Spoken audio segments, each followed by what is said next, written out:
Assalamualaikum warahmatullahi wabarakatuh. Perkenalkan, nama saya Diva Abigail Yuanda, NPM 10090021832. Di sini saya akan menjelaskan mengenai penyusunan RPJMDes dan identifikasi potensi desa Ciburial. Selanjutnya ada status indeks membangun desa Ciburial. Desa Ciburial ini berada di daerah perbukitan Bandung Utara, lebih tepatnya berada di Kecamatan Cimenyan, Kabupaten Bandung, Provinsi Jawa Barat. Desa Ciburial ini merupakan desa yang berstatus mandiri dengan nilai indeks desa membangun sebesar 0,8544. Tidak hanya itu, Desa Ciburial pun terkenal sebagai desa wisata yang berada di daerah Bandung. Desa Ciburial pun bisa menjadi desa mandiri dikarenakan memiliki kemampuan untuk melaksanakan pembangunan desa agar dapat meningkatkan kualitas hidup dan kesejahteraan masyarakat desa dengan ketahanan sosial, ketahanan ekonomi, dan ketahanan ekologi yang secara berkelanjutan. Indeks ketahanan sosial Desa Ciburial sebesar 3,43% dan indeks ketahanan lingkungan Desa Ciburial sebesar 36,4% dan indeks ketahanan ekonomi Desa Ciburial sebesar 29,3%. Yang terlibat dalam penyusunan RPJMDes Desa Ciburial sesuai dengan Peraturan Kepala Desa Ciburial Nomor 82 Tahun 2019 mengenai Tim Penyusunan Rencana Pembangunan Jangka Menengah Desa tahun 2020-2025. Pembina penyusunan RPJMDes ini ialah Pak Asep Rahmat AMD selaku Kepala Desa Ciburial, lalu diketuai oleh Ahmad Fitriana selaku Sekretaris Desa Ciburial.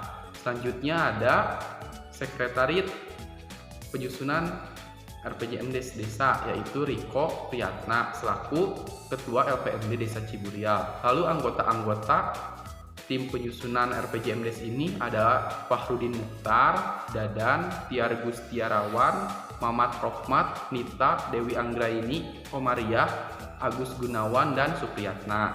Tujuan penyusunan RPJMDes Desa Ciburial ialah penyusunan RPJMDes ini dilaksanakan agar dapat memperhatikan arah kebijakan perencanaan pembangunan kabupaten atau kota sehingga nantinya dapat diharapkan agar berpihak kepada warga miskin, warga disabilitas, perempuan, anak, atau kelompok lainnya. Sebelum saya menjelaskan mengenai penyusunan RPJMDes Desa Ciburial ini, saya telah melakukan wawancara terlebih dahulu dengan Bapak Tiar Gustiarawan selaku Kepala Urusan Perencanaan Desa Ciburial, yaitu sebagai berikut. Ini saya sudah bersama dengan Bapak Kepala Urusan Perencanaan, Evaluasi, dan Pelaporan bersama Bapak Tiar. Tanpa basa-basi, saya akan mengajukan beberapa pertanyaan kepada Bapak Tiar ini. Yang pertama ialah bagaimana tahapan atau proses penyusunan RPJMDes Desa Ciburial, dan yang kedua siapa saja pihak yang terlibat atau tokoh yang terlibat di dalam penyusunan RPJMDes Desa Ciburial ini. Baik, terkait rencana pembangunan jangka menengah desa atau lebih dikenal dengan RPJM Desa di Desa Ciburial, Kecamatan Cimenyan, ini pelaksanaannya mengacu pada beberapa ketentuan, seperti salah satunya adalah Peraturan Menteri Dalam Negeri Nomor 114 tentang Pedoman Pembangunan Desa, di mana di situ disebutkan bahwa untuk menyusun RPJMDes, hal yang pertama dilakukan adalah membentuk tim penyusun RPJMDes. Nah, tim penyusun RPJMDes ini pasti melibatkan semua lembaga yang di desa, baik mulai dari LPMD, PKK, MUI, Karang Taruna, dan semua lembaga kemasyarakatan desa lainnya seperti RT, RW. Karena tim RPJMDes ini nantinya ini akan salah satunya bertugas untuk mengkaji keadaan desa. Apa nih masalah desanya dan bagaimana cara menyelesaikannya. Nah, si tim penyusun RPJMDes inilah yang bertugas untuk semua hal-hal yang berkaitan dengan apa yang akan direncanakan desa selama 6 tahun ke depan. Nah, Desa Ciburial ini tahun 2019, tepatnya November, ini memiliki atau peralihan kepala desa terpilih baru dari tahun-tahun sebelumnya. Nah, 2019 ini Pak Asep Rahmat ini sebagai kepala Desa Ciburial yang saat ini menjabat dengan periode 2020 sampai 2026 ini mempunyai visi dan misi, salah satunya adalah Ciburial yang maju, sabilingan, dan giat. Nah, ini dituangkanlah visi misi ini menjadi program atau program kerja di RPJMDes. Nah, dalam penyusunannya setelah tim penyusun RPJM Desa ini mengkaji keadaan desa, yang selanjutnya adalah melakukan musyawarah desa. Musyawarah desa di sini adalah musyawarah dengan keputusan paling tertinggi di desa, di mana semua unsur masyarakat dari semua komponen yang ada di masyarakat ini dilibatkan. Jadi bukan hanya sekedar desa dan lembaga saja, tapi dari mulai kelompok tani, kelompok peternakan, semua UMKM dan beberapa unsur masyarakat lain ini dilibatkan dalam musyawarah desa. Untuk apa? Menentukan kebijakan arah pembangunan desa selama 6 tahun ke depan. Nah, setelah dituangkan dalam RPJM Desa ini, baru kita membuat rancangan atau peraturan tentang RPJM Desa ini. Nanti akan dibawa ke BPD untuk disahkan, untuk kemudian dikaji bersama-sama lagi, dan untuk nantinya akan diturunkan menjadi program tahunan, yaitu yang kita sebut dengan rencana kerja pemerintah desa. Nah, dari situ baru desa bisa melaksanakan sesuai dengan ketentuan yang ada. Mungkin seperti itu program atau proses RPJM di desa. Dengan pertanyaan yang selanjutnya tadi disebutkan bahwa siapakah yang terlibat dalam RPJM Desa. Sebetulnya jika kita melihat beberapa pedoman terkait dengan penyusunan RPJM Desa atau tentang pembangunan desa, kami di pemerintahan desa lebih coba menggali dasarnya itu dari Permendes nomor 19 tahun 2019 tentang pedoman pembangunan dan pemberdayaan masyarakat desa. Nah, di sana disebutkan juga bahwa pihak-pihak yang terlibat adalah semua unsur masyarakat sebetulnya. Jadi makanya kita ada musyawarah desa. Ini musyawarah yang secara lingkupnya ini bukan hanya kita saja di pemerintahan atau lembaganya yang ikut andil untuk menyusun RPJM Desa, tapi melihat semua pihak, termasuk salah satunya mahasiswa. Karena kita juga butuh bantuan mahasiswa untuk mengkaji keadaan desa, bagaimana sosiologi masyarakatnya, bagaimana di masyarakat tersebut kendalanya apa saja, dan kita tenaganya memang kurang. Nah, mahasiswa ini yang nantinya ini bisa membantu kita memberikan informasi ini masyarakat di sini permasalahannya ini dan itu kita lakukan. Walaupun memang saat ini RPJM yang kita buat ini belum kita maksimal. Jadi mungkin nanti akan ada perubahan RPJM selanjutnya dan kita akan lebih memfokuskan atau memaksimalkan para pihak yang akan kita ajak kerjasama untuk menyusun desa yang lebih baik. Itu mungkin. Terima kasih kepada Bapak Tiar telah meluangkan waktunya demi wawancara ini. Sekian dari saya. Wabillahi taufiq wal hidayah. Assalamualaikum warahmatullahi wabarakatuh. Dari hasil wawancara tersebut dapat disimpulkan bahwa penyusunan RPJM Desa Ciburial tahun 2020-2025 ini mengacu pada Permendagri nomor 114 tahun 2014. Lalu pihak yang terlibat di dalam penyusunan RPJM Desa Ciburial ini adalah semua unsur di dalam masyarakat, sehingga di Desa Ciburial pun ada yang namanya musyawarah desa yang mengacu pada Permendes nomor 19 tahun 2019. Proses penyusunan RPJM Desa Ciburial pun menurut rancangan peraturan Desa Ciburial nomor 1 tahun 2020 mengenai rencana pembangunan jangka menengah desa tahun 2020-2025, tata cara penyusunan RPJM Desa tahun 2020-2025 ini sebagai berikut. Pertama, BPD menyelenggarakan musyawarah desa tentang perencanaan desa. Yang kedua, kepala desa membentuk tim penyusun RPJM Desa. Yang ketiga, tim penyusun RPJM Desa sebagaimana ayat 1 ditetapkan dengan surat keputusan kepala desa. Yang keempat, tim penyusun RPJM Desa melaksanakan kegiatan penyelarasan kebijakan pembangunan kabupaten dan melaksanakan kegiatan pengkajian keadaan desa. Yang kelima, hasil pengkajian desa sebagaimana dimaksud ayat 3 dilaporkan kepada kepala desa.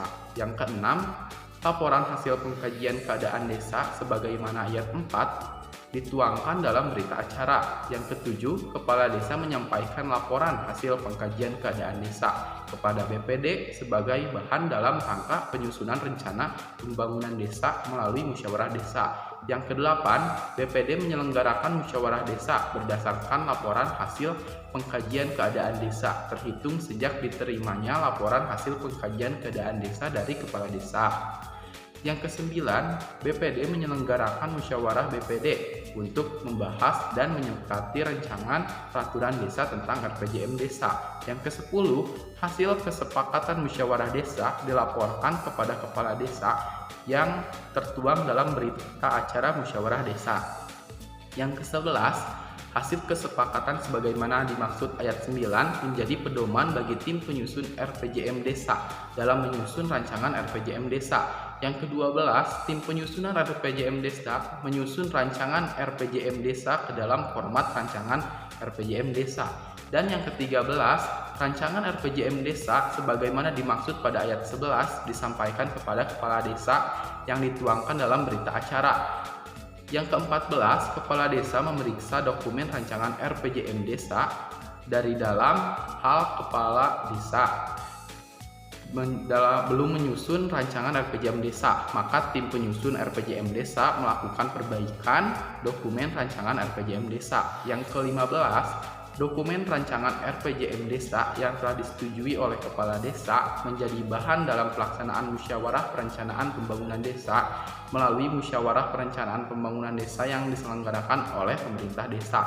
Dan yang terakhir ialah hasil kesepakatan musyawarah perencanaan pembangunan desa sebagaimana yang dimaksud ayat 15 dituangkan dalam berita acara. Menurut saya, penyusunan RPJM Desa tahun 2020-2025 Desa Ciburial ini telah sesuai dengan alur tahapan penyusunan RPJM Desa menurut Unibrau. Yang pertama, alur tahapan penyusunan RPJM Desa menurut Unibrau yakni ada musyawarah desa tentang perencanaan desa. Yang kedua, pembentukan tim penyusun RPJM Desa. Yang ketiga, ada penyelarasan arah kebijakan desa dengan kebijakan pembangunan desa atau kabupaten kota. Yang selanjutnya ada pengkajian keadaan desa. Yang selanjutnya lagi ada penyusunan rancangan RPJM Desa. Yang selanjutnya ada pembahasan dan penyepakatan rancangan RPJM Desa. Yang selanjutnya ada pembahasan dan penyepakatan RPJM Desa. Yang selanjutnya lagi ada pembahasan dan penyepakatan rancangan Perdes RPJM Desa. Yang terakhir ialah sosialisasi RPJM Desa. Bila saya menjadi fasilitator desa, saya akan memilih menjadi fasilitator yang melakukan pengkajian keadaan desa.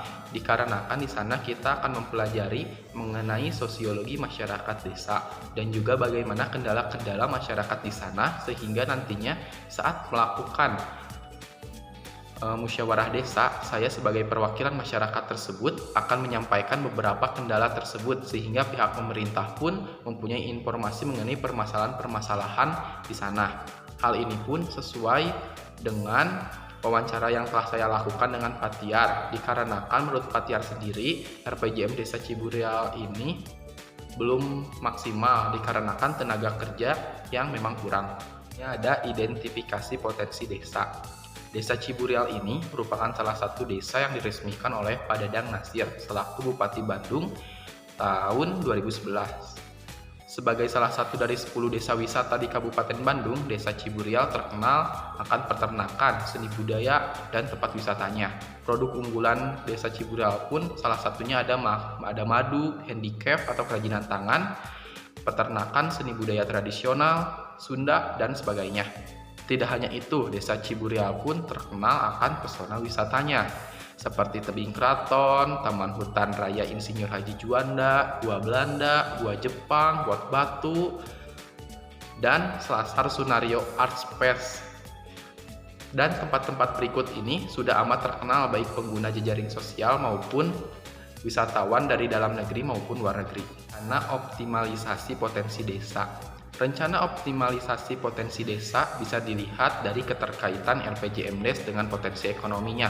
Di dalam visi dan misi pada RPJM Desa Ciburial tahun 2020 sampai 2025, yakni pada misi ketiga, yaitu meningkatkan produktivitas dan daya saing ekonomi masyarakat yang bertujuan untuk meningkatkan keberdayaan sosial masyarakat, sehingga sasarannya yakni peningkatan daya tarik wisata Desa Ciburial ini.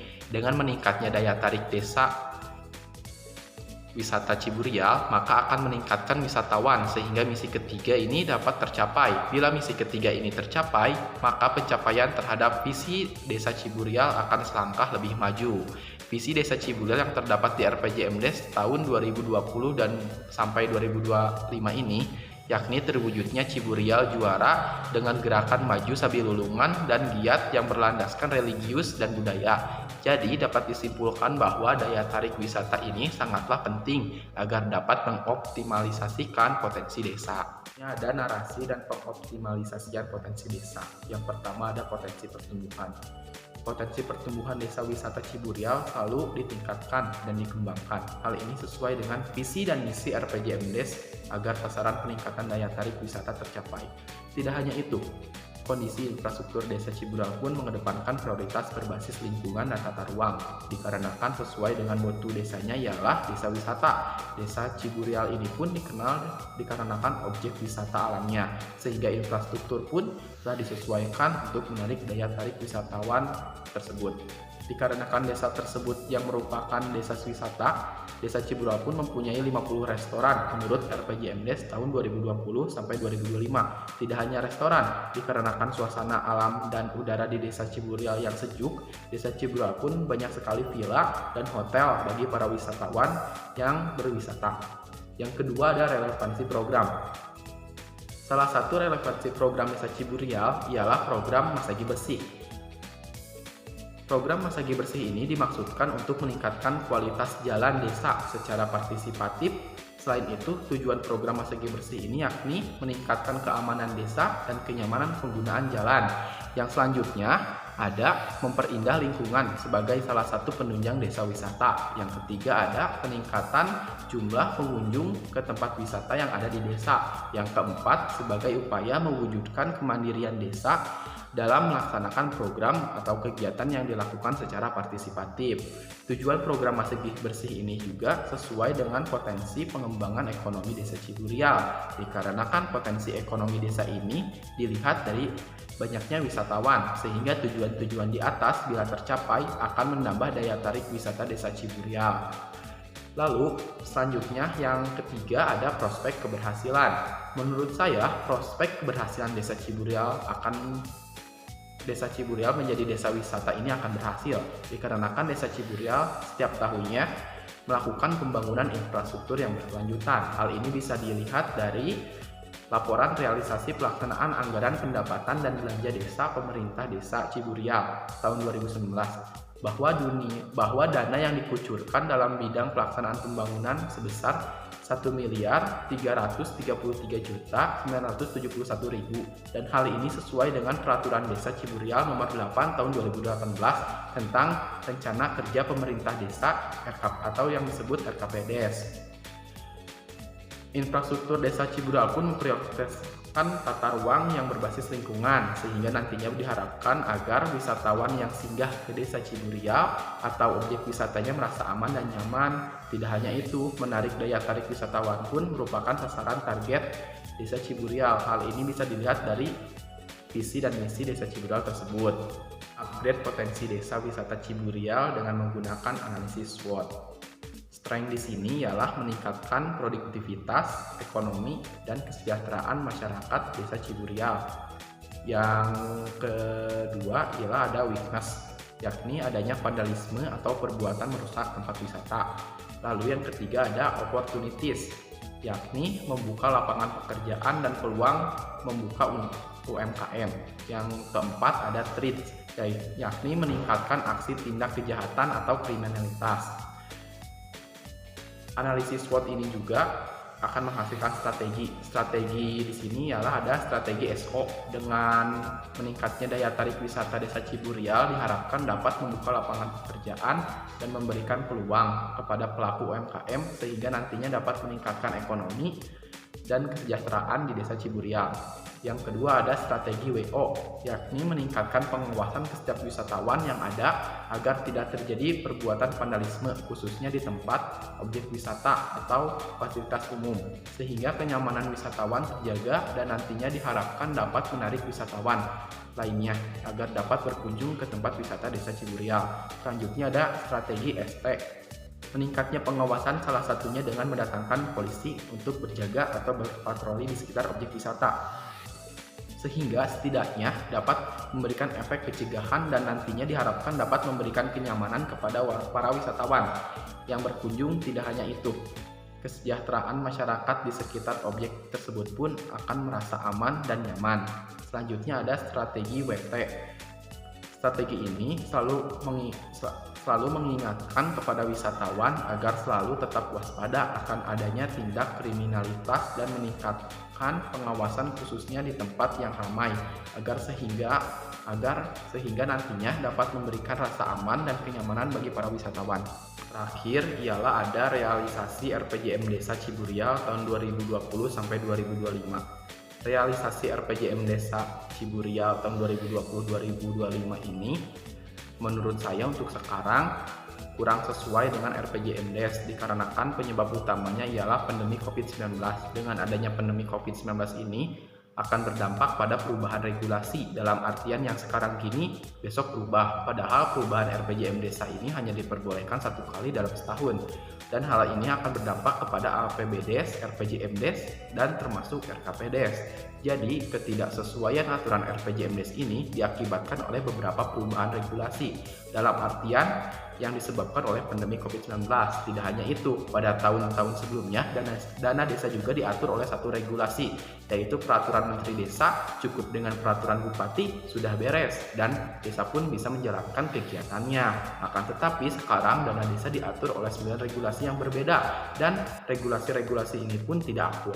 Sekian penjelasan mengenai penyusunan RPJM Des dan identifikasi potensi desa Ciburial.